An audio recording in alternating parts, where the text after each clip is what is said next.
The introduction should be something like you saying something like, Welcome to the coach's office.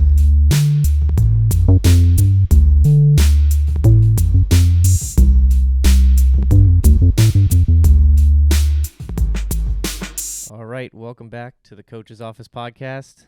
We're going to talk a little bit today about metabolic conditioning because we completely skipped over it on our last episode and talked all about programming. So if you guys like what we're doing here, subscribe to the channel. If you guys want to see anything, comment below in the comments. Leave us a message. Send us an email. share it on Instagram. Share it with your friends if you like it. Yeah. But yeah, no, I'm here. I'm Ben Smith. I'm JB Anderson. And we'll see what happens today. We're going to talk a little bit about conditioning, a little bit about kind of whatever comes up today. So we'll see.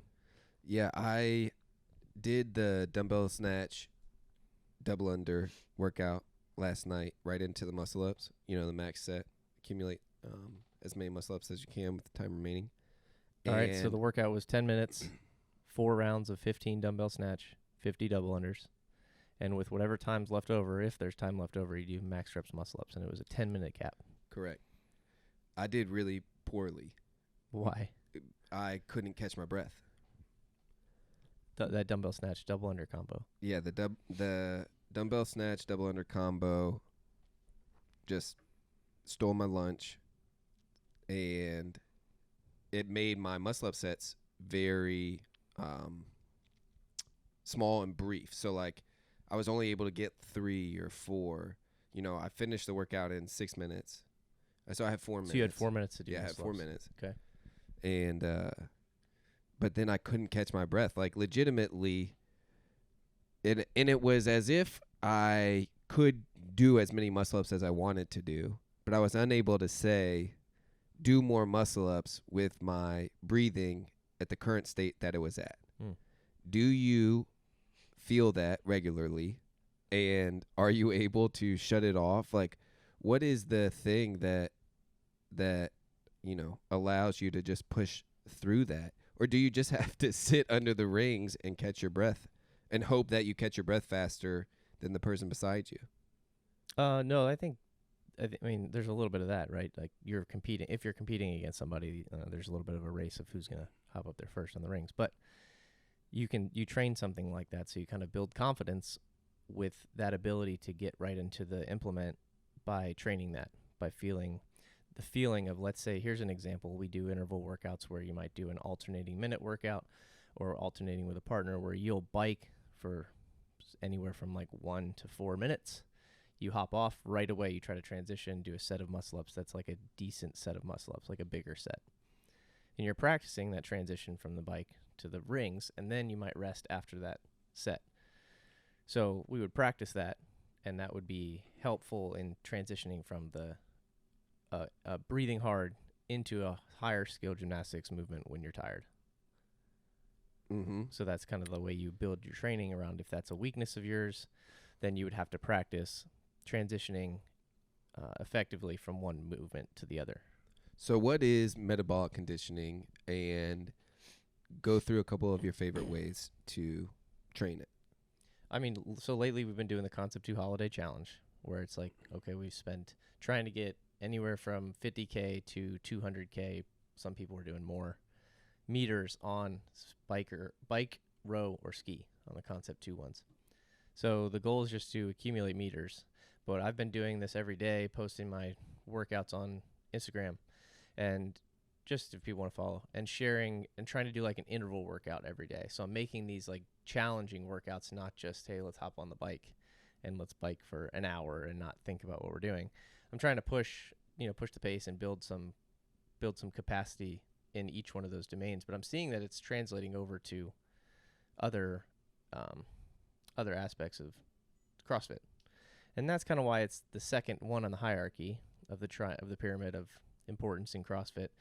Just because if you don't have that base of metabolic conditioning, it's really difficult to push yourself in a 10-minute workout with muscle ups at the end, because your heart rate's so high, you can't keep it down enough to do a high skill gymnastics movement or a heavy barbell lift or something like that at the end of a workout when you're tired.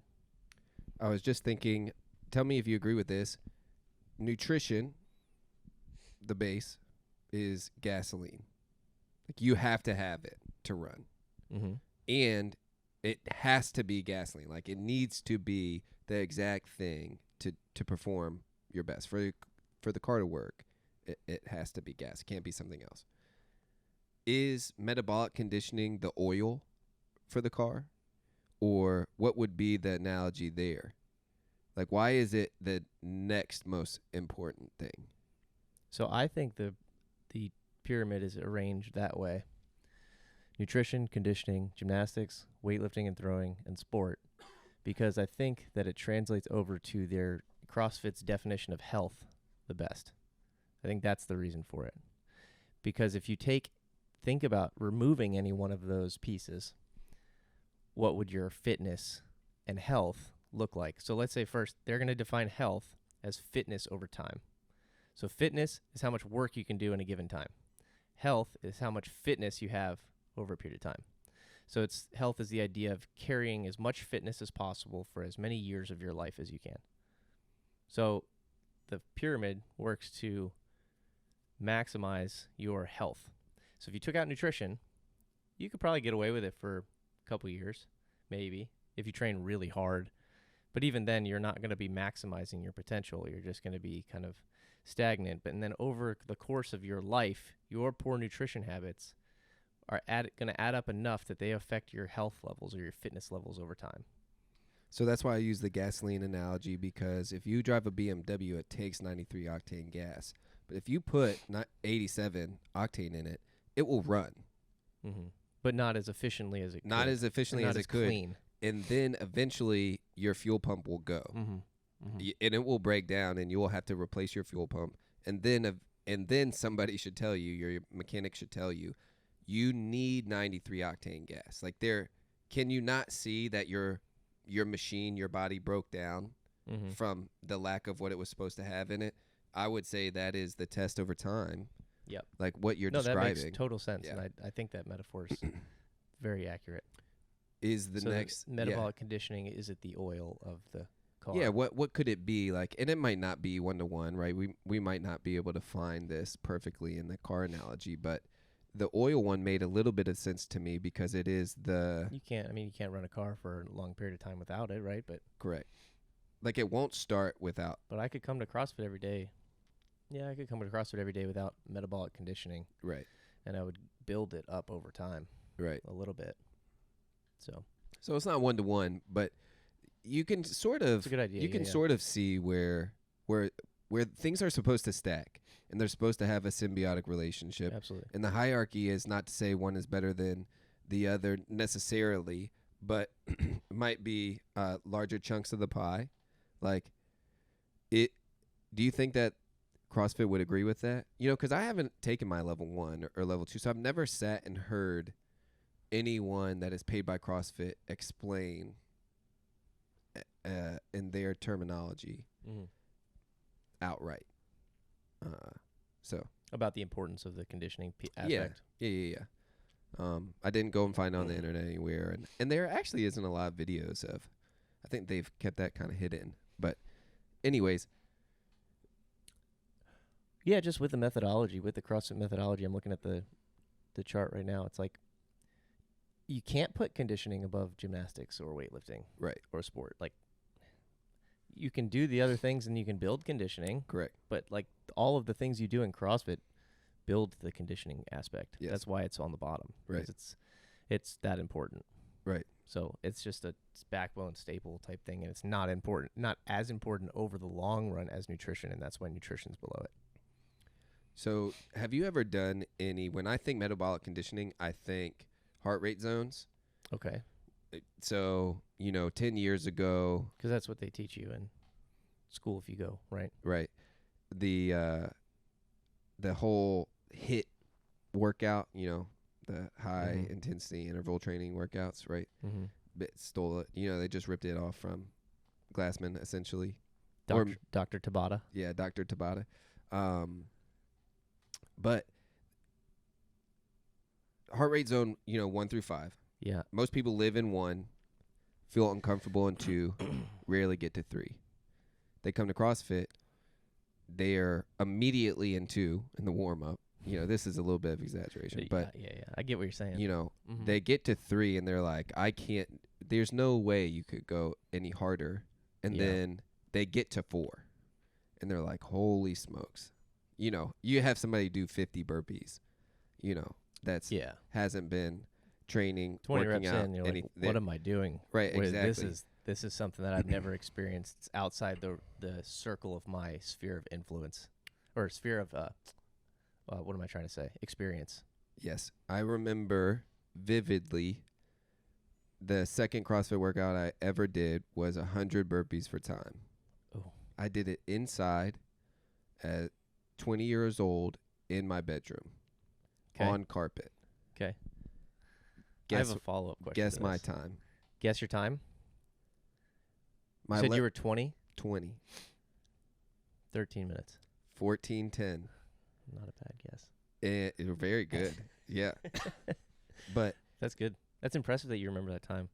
Well, funny how it punished me. That's why I remember it so clearly. Yeah. And you went to a place that it was new to you, and so you remembered that moment. And you remembered that time. It's etched. That's so funny because I have my old, let's say, most of my old training. I could look through my book and remember every single instance of every workout, where I did it, what I did it, how I was feeling, the music that was playing, something like that, right? Like for some reason. And it's just because you were constantly stretching that sphere of your experience. Yeah. But if you're not stretching it, then you don't remember it. Like, to the longtime listener who's listened to all of the episodes, the first CrossFit workout I ever did was Fran in the basement of Mary Washington. That was your first one? First workout. I was at a Young Life event. A guy showed up. His brother was doing CrossFit. He was like, you'll love. I had just started doing personal training and everything. He was like, you'll love this thing. You should check out CrossFit. His brother's name is Jace, who was competing in this Central Regional or whatever. So he was at one of the regionals that, the regional that Scott was so close to beating Rich in, this guy Jace was there. Nice. And so he was like, you should check this out. Start paying more attention to it. He was like, you should do Fran. So I went to the gym with my buddy. We, get ready for everything. I don't finish. At all? At all. Because there's no time cap on Fran. And I was about an hour in, and I couldn't physically do... The pull-ups? Or more pull-ups. The pull-ups? Mm-hmm. Yeah. Did you do them strict or kipping? Strict. Yeah. Everybody did them. I mean, barely anybody did. Right. I didn't know how to kip. Right. I have nothing against kipping. I didn't do gymnastics. I have no background at all on how to move in that way. Didn't finish. Mm-hmm. I'm etched in my brain. Yeah, that's interesting. Like, I even remember the sets, the pauses, how the thrusters went, where the racks were. I could tell you the exact layout of the room that I was in, and it was a gigantic university gym, like each machine. Yeah, that's cool. Yeah, it's pretty wild. But anyway, somebody mentioned to me that I didn't share that the first time. That you only told your first story. Yeah. But back to the metabolic conditioning piece. Okay, I got a question for you. So keep going. Do you think you can? You said you were alone. Yes. In your basement, bedroom, 100 burpees for time. Yeah. Do you think you push yourself harder when you're by yourself, like that, or you're around a group of people? I just had this thought 2 days ago when I had to do a workout very quick in the room right here beside the coach's office. If you didn't know, this space that we're in right now is called the coach's office. Hence the name of the podcast. Yes. So, but I came in and I didn't know what I wanted to do. I didn't have a ton of time. And I'm starting to think about the open. So I went and got a rower.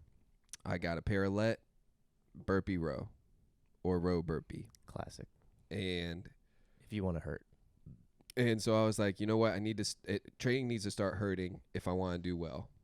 And the only time of the year that I really care about doing well in CrossFit is the open.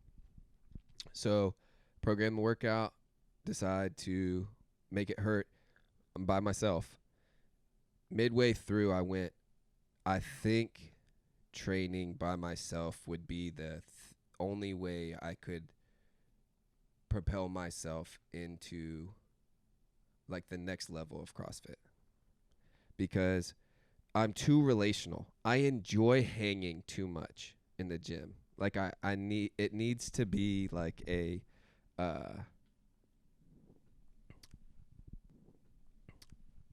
it needs to be I don't know, disconnected from sort of I really like the communal part. I really like the competitive part, but for me that that workout reminded me how valuable it is to like be able to put your head down by yourself and hurt. Like no one watching, no one sees this hard work. There are no claps, no nothing. No one would even know about this unless I told them. And it reminds me of a basketball camp that I went to when I was a kid. They used to print these sort of sayings, you know, proverbs on the on the back, and it said, it's something about the quote is surrounds character, and it had something to do with real character is not defined when somebody's watching, but when no one can see what you're doing. Yeah. And that stuck with me since I was a little kid. Like it spanned, you know, across a multitude of disciplines for me. That's awesome. But mainly, if don't hide in the dark, you know, bring things, you know, to the light, sort of thing, for me personally. But after doing that workout yesterday, I was thinking, the whole time I was thinking, maybe this is one of the secrets Ben had, was just putting his head down by himself and going, like, no matter what. It's like, you can come join me and do this or not, but I will do this either way. Mm-hmm. What do you think? Yes, the most challenging workouts that I've ever done have been by myself, just because you intentionally are focused on taking yourself to that place, that dark place that you know you reap that benefit of expanding your sphere of experience. And it's like there's nobody to distract you, there's nobody to think, you're not thinking about anything else, you're just focused solely on that workout. I agree completely. Like, I don't do this a lot though, so that was right. Like I almost want to say that was one of the first times I've ever really felt that way. You don't have to do it a lot. I just think that there's something that you can gain from training by yourself that you can't gain when you train with other people. Yeah. And look at the best athletes in CrossFit. A lot of them they train more so by themselves, because the preparation and the training needs to be very personalized to them. Like, it's not like I show up to the gym and there's 5 other people or 10 other people waiting to do something and they all want to do this thing, but you don't really feel like that's something that's beneficial for you for that day. So it's kind of like you have to do what you have to do for your program. And if you're always being influenced by other people, it's not going to be exactly what you need to do. Maybe that's one of the components. Totally. Yeah. I totally think that's true. Do you fall into that trap when you have to program I think that's for why I gave an example. a large group? Yeah. Do you think that's the case? Or are you able to just write down? I mean, it seems like you are able to say, this is what we're doing. Yeah. Because I need to do this. That's normally what we do. Yeah. Right. Do you sweat? You have to take, I mean, you are considerate to others sometimes? Yes. But just going back, I just thought that I don't think you can push yourself, like you can push yourself to different new levels when you're by yourself. But then when you come back into the competition floor and start competing against everyone else who's been competing against each other, you're not always comparing yourself. You're playing your own game, you're running your own race, and you could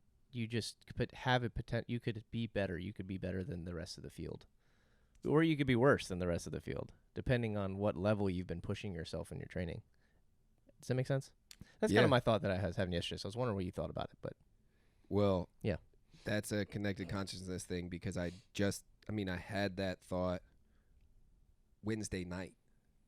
You had it Thursday. We get to talk about it Friday. Because a lot of people now in the games sphere, Georgie and I were talking about this, are getting together and competing, like getting together in these like training camps. Yep. And coming together as like groups of competitive athletes that are, right. It seems like they're forming these different I think camps is a good camps. Yeah, camps. I mean, fight camp, right? Mm-hmm. That's a thing.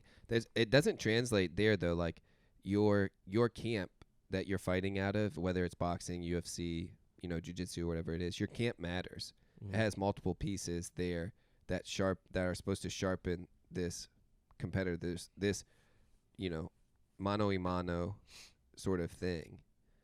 So you're gonna have a striking coach, you're gonna have a grappling coach, etc. Conditioning. I think there's a great benefit to all of that. Oh, for sure. You can't deny that. There's great benefit towards being around good, knowledgeable coaches, other athletes that are experienced, knowledgeable, training with them, and consistently pushing each other. The iron sharpens iron type idea. Like, you can't, it's hard to beat it. For sure. However, but if that is detrimental, or I guess is the question, what is its shadow? The thing that it can't see, that you are limited to being as good as your training partners, in a sense. Okay. When do you hit that limit? Why is there the limiting factor? Why is that ceiling not being able to be broken then? That's what I'm saying. I think you have to break the ceiling by yourself. You have to find the new frontier by yourself. You can take that and bring it back to your training camp and bring everybody else up to your level.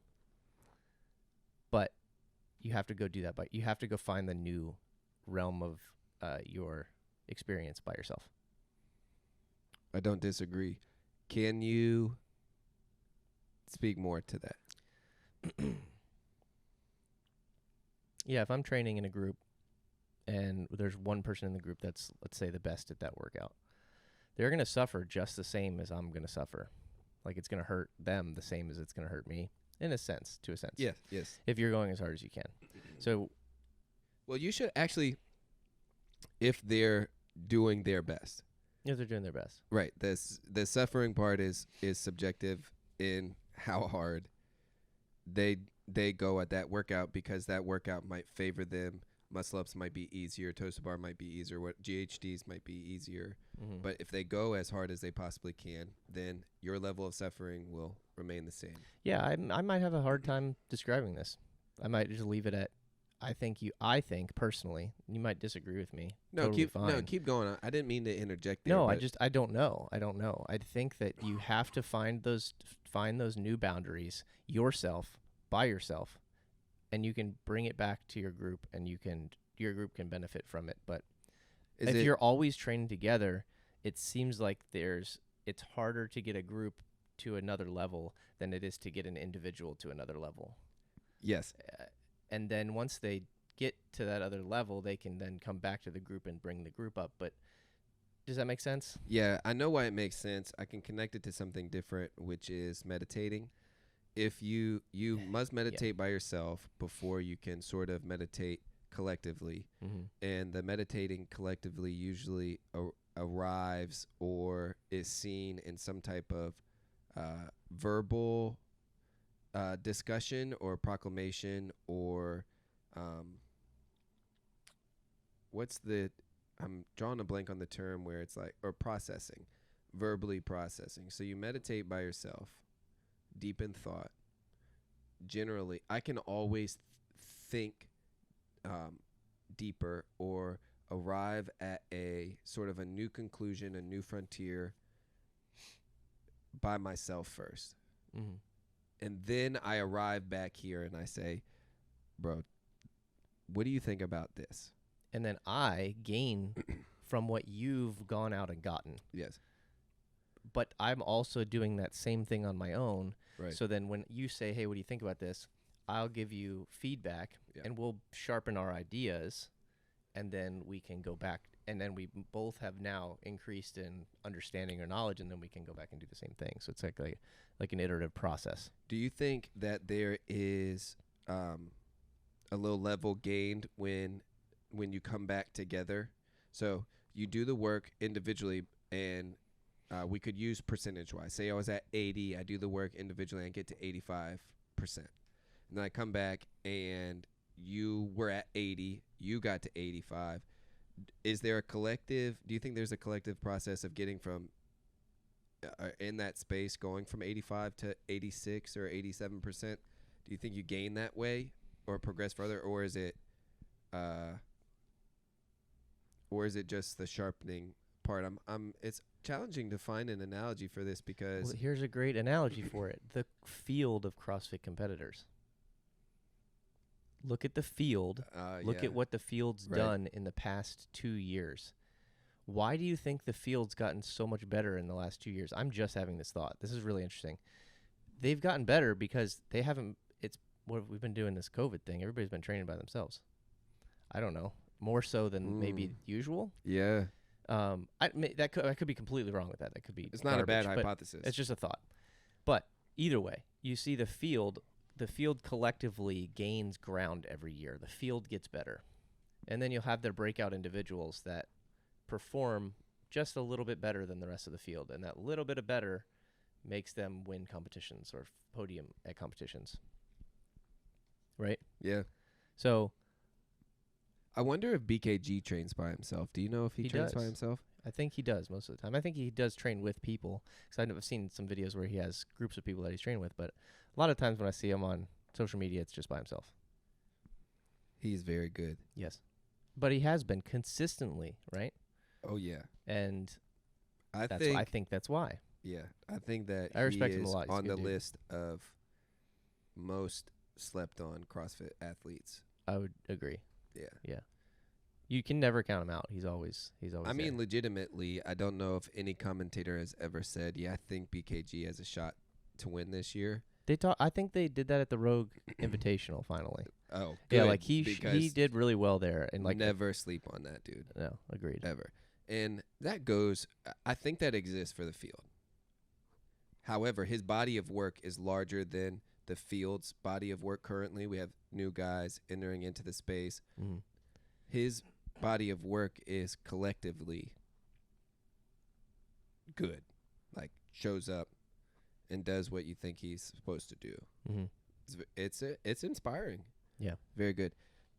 If the last 2 years has progressed, so let's take your hypothesis as true. This training by yourself, growing by yourself, breaking boundaries, has accomplished what we think it has accomplished.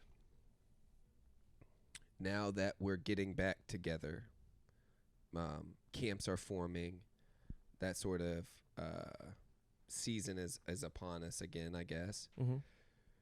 What do you think do you think that the camps are providing the same thing that like the normal gym experience is providing? So like I have a camp.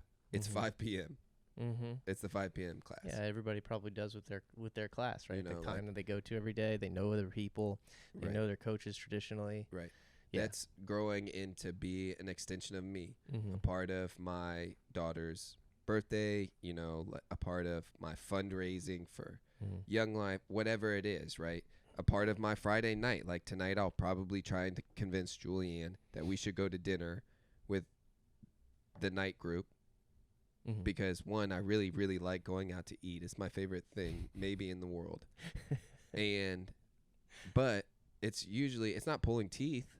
Is this a good decision because the current stage of life that we're in, the babies, bedtime, chores, cleaning the house. Like our house is a wreck every day. Like, I mean, Constantly, I'm like, with you. dude, and my house is tiny, so like, I can't think about it. it's wild. Like sometimes I get home, I'm like, oh my goodness, y'all had a good day, and then like, it's mind blowing. It's mind blowing how Can clean all day and it still looks like a tornado went through the house Yeah. at the end of the day. That's pretty typical. Uh, So I hear. but the camps, do you want? You have a camp. I think your camp is only mainly Wednesday morning though. Just a day camp until Laura gets here. Then I think camp sort of starts potentially. I think Alec will join in. I think Dane wants to. Yeah, Alec and Dane here are both here a good portion of the week because Dane's schedule's on and off. Alec's here every day. At 10? Oh yeah. I didn't know that. Oh yeah. No, it's been good. That's awesome. The 10 o'clocks they've been good training sessions. For sure. That's so dope. I missed him while I was gone. Yeah. It was. I think he's in Hawaii right now. What? Something like that. Maybe Hawaii. I don't know. He's traveling somewhere For what? for fun. Oh, dope. I think it was something to do with CrossFit, but Did Riley go? I believe so. I think they both went. That's nice. It's always hard when you have to travel by yourself. Yeah, traveling by yourself is not a good thing. Training by No. yourself, yeah. Right. But traveling by yourself, That's I don't know interesting. about that. That's like super fascinating. Like even to like tease that one out would be fun. When you and Sometimes. Georgie Depends were who you're traveling talking with. But yeah, go ahead. camps, Mm-hmm. What was the hypothesis that it should be done? I think we shouldn't be talked done? about it. I think we talked about it. So there's huge benefit from training, just like training with a group, just like you would in a CrossFit class, right? Yeah. You gain a huge benefit from being around people. The energy's higher.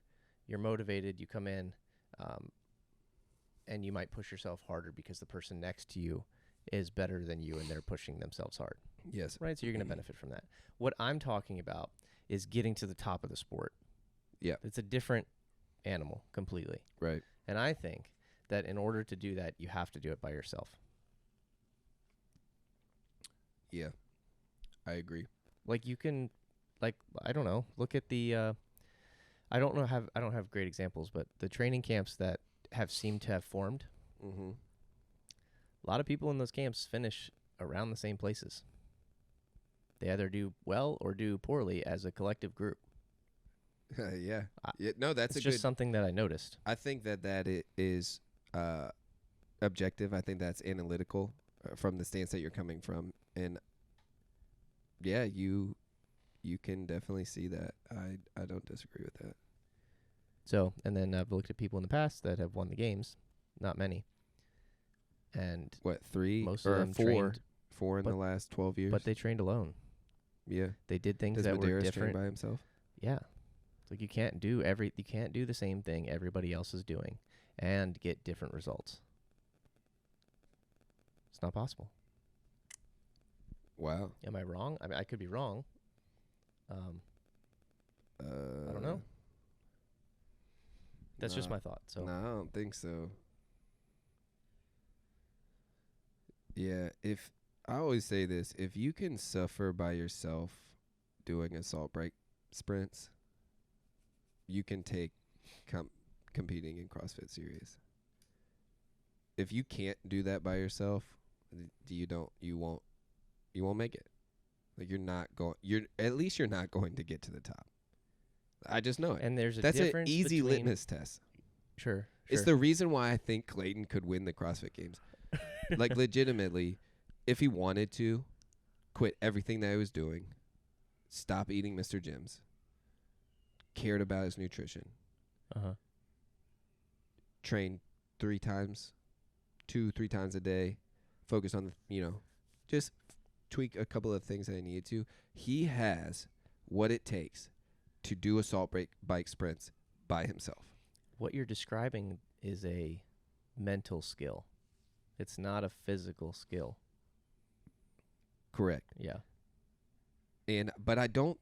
So I don't know. I don't think it's some type of mindfulness or It's an internal drive. yeah, it's something far greater than It's purpose. yes, exactly. It's what's driven mankind Yes. throughout the ages. Purpose, exactly. Purpose. Yeah. It's It's meaning.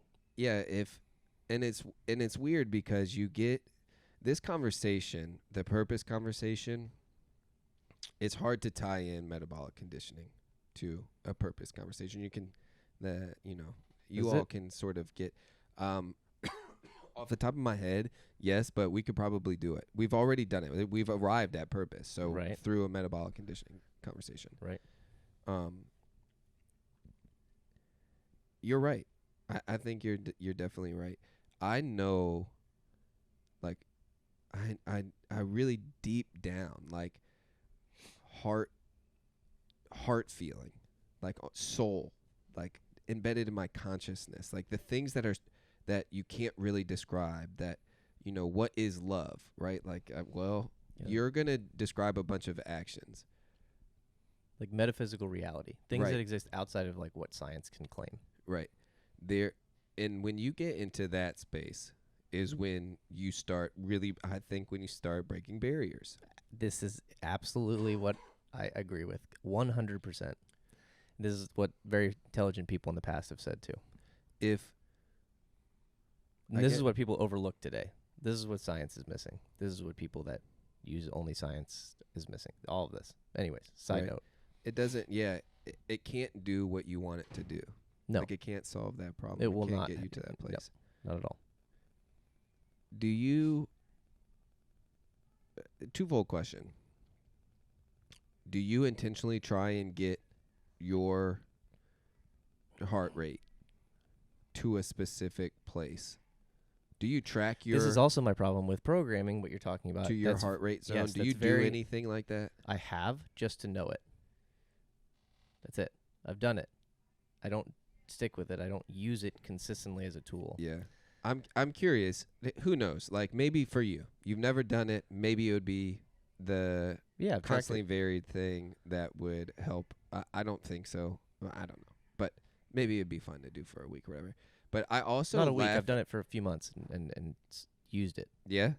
Just like nutrition, like I've tried different things. It's like Yep. I think of my life as a giant experiment. Uh-huh. Right. So like, but I also understand as I'm doing these experiments that there's something intangible to all of it that I can't run these experiments and repeat them with different people across different time domains. Like, it's like, this is personalized to me in this moment. This is what I need to do. I can't explain to you why, but it needs to happen for me to grow today. Yeah. That's why I can't give somebody a program and say, hey, follow this and you'll be the XYZ or whatever. Like, you'll be this. Yeah. It's I is why you have to go it alone at times Hmm. to grow. It's like it's the same thing. It's the same idea. Yeah. Yep. It's a truism. That's why we both think so highly of Clayton, right? Yes. And that's why he does good in the open relative to the rest of the gym every single year. It's amazing. It is astounding. Yeah, But that's why. yeah. And when somebody's like, "Oh, he's got it," that's what they're saying. Yep. They've got it. What is it? Yep. Describe to me what it is in a scientific paper. John Vervaeke out of the University of Toronto did a 40-part experimentation sort of YouTube video compilation, whatever, trying to do this. Mm-hmm. And that the people that believe that you can do that, I think, are mistaken. I think they just haven't realized that there's things that out there that they can't describe with scientific means. Right. He tried to, or he calls it flow. I've read a couple, like The Rise of Superman, a couple of those books where they talk about flow state. Yeah. Yeah, I've heard a couple CrossFit athletes talk about flow state. It's That's practiced. yeah. It's a practiced it's confidence built as practice. If you want to go into that domain. Man, I've had two like super wicked thoughts recently. I'd love to hear them. That's one of them. I wrote them down. You sent me that on Instagram. Yeah. The Detroit player that said that. So One of them is, what is your source of knowing? Because it shapes your perspective. And if your source of knowing is practice, then it's going to shape your perspective moving forward into the place that needs the highest view of what you're aiming at, what you're reaching for. What you're reaching for. And if you are by yourself, you can reach for something higher than if you are with a group, because you're just reaching for that person that's higher, that's right above you. Almost always. Okay. So that's another trailing back to the thing we've been talking about. That demonstration, right? What was the quote is something like, I'll have to look it up. The confidence one? Yeah.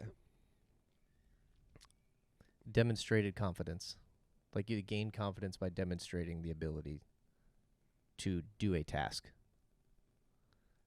I think that's true. Correct. In every sense. I'm trying to think back. The only way I couldn't think it was true is like the very beginning, your first time you do something.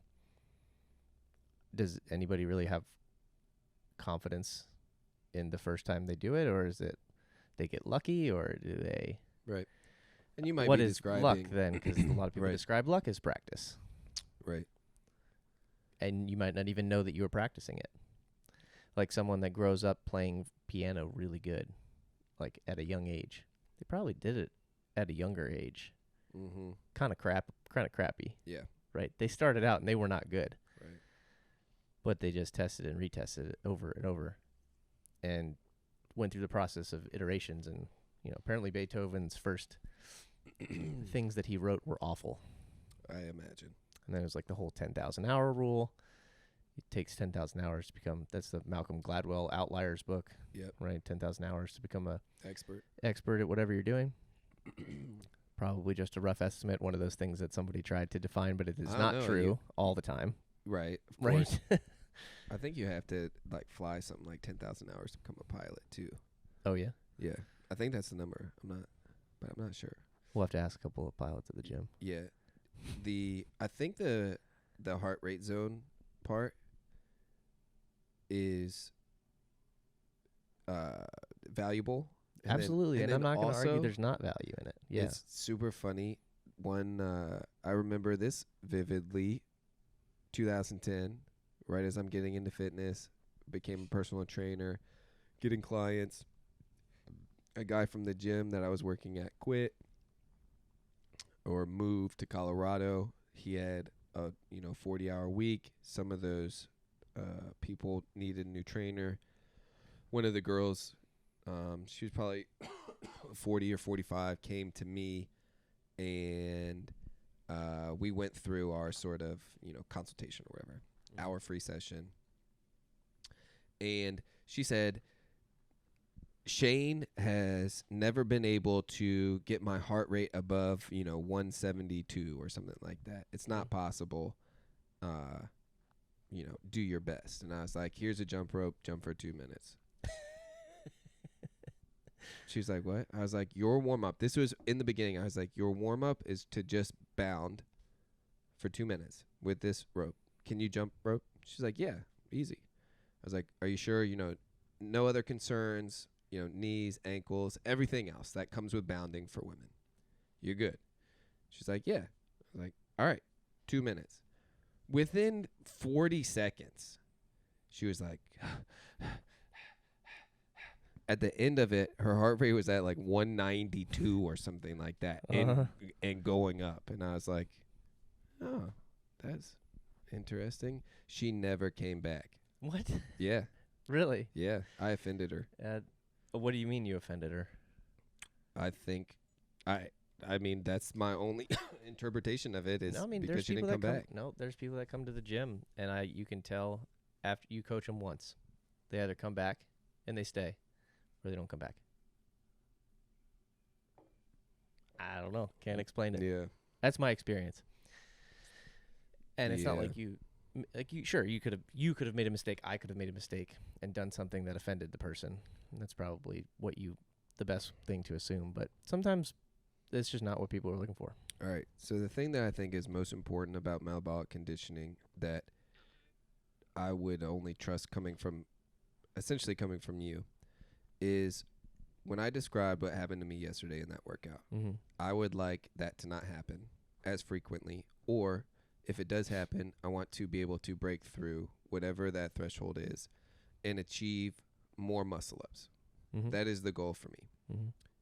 Something to do with larger sets, less rest, more accumulated reps over time. To at the end of that workout, instead of getting 15 muscle ups, I think I should be able to get around 25 in 4 minutes after a workout, personally. I think,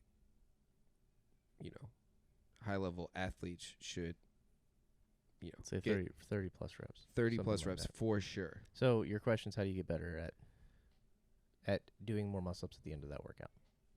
Yes, but tied directly to my diagnosis of my metabolic conditioning not being where it needed to be because I couldn't convince myself or something along. I was just breathing so heavy. I couldn't do it. It's confidence by practicing that thing, right? You haven't. I could jump up even though I'm breathing. Or you were just in a place where you were so uncomfortable you needed to rest, or at least you thought you needed to rest. Right. It reminds me of the Matrix quote when Morpheus is like, "You think that's air you're breathing?" Oh yeah. I don't know. It's just good. No, It's like, no, you can go a little further. You can go a little further than you think. Right. But anyways, yeah, I think you practice. Yeah, you practice being at that high of a heart rate a little bit more often, and you're more comfortable there. The whole idea of get comfortable being uncomfortable. Yes. That idea. Mm. So I mean, I would bet if you practiced some intervals of double unders and dumbbell snatches at higher repetitions than you did in the workout, 4 rounds of that workout wouldn't bring you to the heart rate that you were at. And if it didn't bring you to the heart rate that you were at when you started the muscle ups, if you started at a lower heart rate, you'll be able to push yourself further and do more reps at the end of that workout. So how do you, at the level of fitness that you're at, do that without having to do 5,000 dumbbell snatches before you hop up on some rings? Is it just increase the load? Like how? Because your ability is so great. Healthy or unhealthy, feeling good, not feeling good, bad knees, good knees. Your ability is. I don't think there's any escaping it. I don't think that you can say I can't put the time, effort, reps, accumulated volume in and reap the same rewards. I think it has to be done. Is it just increase the weight of the dumbbell? Like, is that all that's left? Not the, no. I don't think so. No, I think there's different ways. You can do it. Why is that the easiest? I think you have to think of a workout like that, the dumbbell snatch double under combination. I have to think of it structurally like a hamstring dominant or lower back dominant movement combined with a jumping movement, similar to running. So I think running would benefit you in that time domain. If you can run harder for extended periods of time, it would help you in that workout specifically. Yes. Being a better runner would help you in that workout with the double under. Also, being better at double unders would help you in that workout. I'm good at double unders. So larger sets of double unders. I could do a set of 500 double unders at 85. Yeah, 85. Roll me off my deathbed and I'll do double unders. Do a 20 cal assault bike sprint and then do 500 double unders. Exactly. Change. That's not going to happen. It's a different stimulus, different domain, yes. Right? And then dumbbell snatches, I look at that movement as a pull, right? But it has to be technically sound. Like you have to build the fundamentals of that pull with deadlifts, Romanian deadlifts, with dumbbell snatches, barbell power snatches, like load your body unilaterally. Mm-hmm. Yeah. Opposite sides, right? Building up different muscle groups that way, so that dumbbell feels lighter to you when you work out. And if it feels lighter to you, like we've talked about why having strength is beneficial to working out, if it feels lighter to you, you're going to use less energy than the person next to you to complete the reps. And if you use less energy, you're a little bit more aware of your surroundings. You're able to transition to the next movement faster. You feel better. You gain confidence. You build that throughout the workout. So there's a lot of different things you can do. Like rowing even would be a good translation over for those dumbbell snatches. If I can do hard row sprints or something like a hard row sprint, get off and do some dumbbell snatches where you're doing the same type of pull movement, but really focus on your technique when you're tired on the dumbbell snatches. Things like that can really benefit you in a very simple dumbbell snatch, double under, muscle up workout. But you have to be able to think a little bit outside the box like that, and that's what coaches are doing now is they're stretching their athletes in other domains, which is helping them come back to their task at hand in the CrossFit realm, and they're doing better at it. Why don't you tell people, sort of as we close, why you would hear a coach say, "The run is the rest." The run in a is workout. Why they would or rest on your run. Rest, recover on your run. Well, people don't like to. If the coach says that, they're specifically programming it to build the other aspects of that workout. So, like if let's say I'm doing a 15, 12, 9, 6, 3 muscle up, and there's a 400-meter run after each one of those sets. My goal might not be for that specific athlete that's working on muscle ups to run as fast as they can, because then they're not going to gain any benefit from doing the muscle ups, because they're going to be so tired that they're not working on any skill. They're not becoming more proficient at the skill. So I'm going to tell them, hey, do the muscle ups as hard as you possibly can, and then I don't care how fast you run, just recover on your run. So when you get back to the gym, you should feel better than when you left the gym. Right. And to do that, sometimes you got to walk. Right. And when I say recovery run, it might be a walk, or it might be like a walk, jog, enough so that you feel like your heart rate came down, so that when you get back in, you're ready to go. You're mentally ready, you're physically ready. Not like I'm fresh by any means, but I'm ready to perform to the best of my ability. I think that I'm ready to attack this set again. Right. My performance might decline from set to set. Like I couldn't do 15, 15, 15, 15 on the muscle ups, but I could do 15, 12, 9, 6, 3 if I programmed it correctly for myself. Unbroken. The last 3 reps of every of one of those sets is challenging.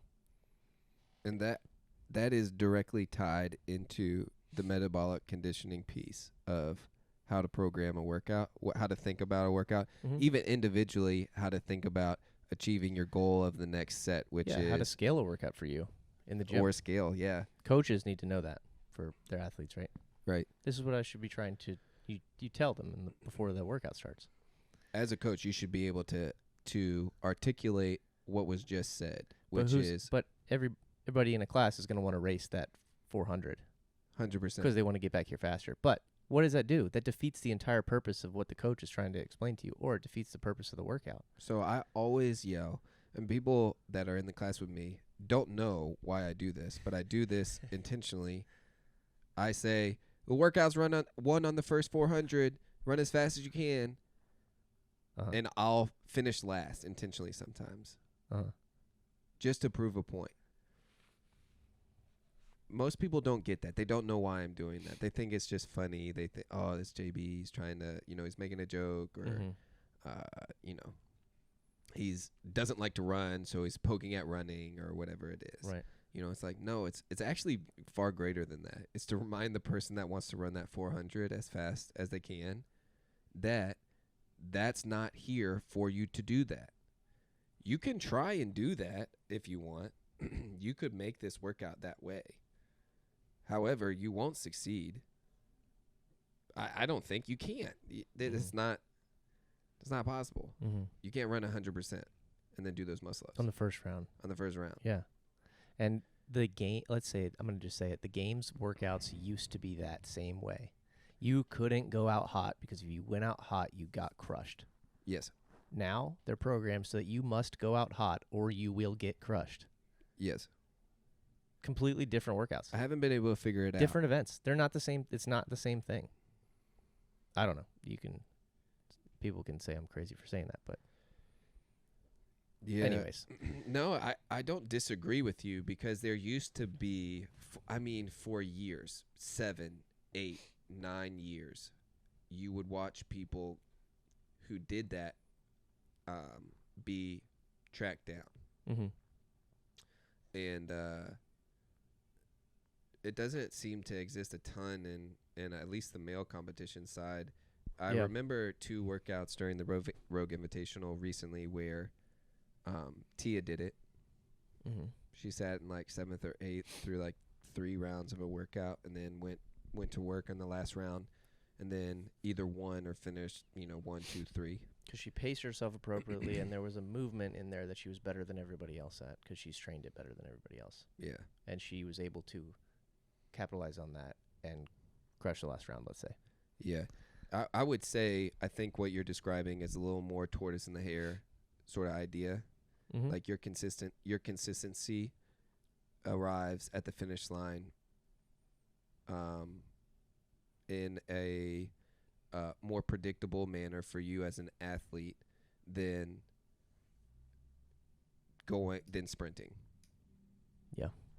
Not as drastic as the tortoise and the hare, but yes, it's a similar idea. I can't tell if it's because the metabolic conditioning of the group of athletes has gotten better that they're able to do that, or the workouts have changed, the tests have changed. I can't tell, because the athletes have gotten way better. Mm-hmm. That's a fact. Yes. But the workouts have changed also. That's also a fact. So I can't tell which one's more of, if it's more of the conditioning side, and that's what I need to get better at. Right? Let's put it, or an athlete that wants to compete needs to get better at. Let's end with this one. Okay. Assault bike, thruster workout. You can't go as hard as you possibly can.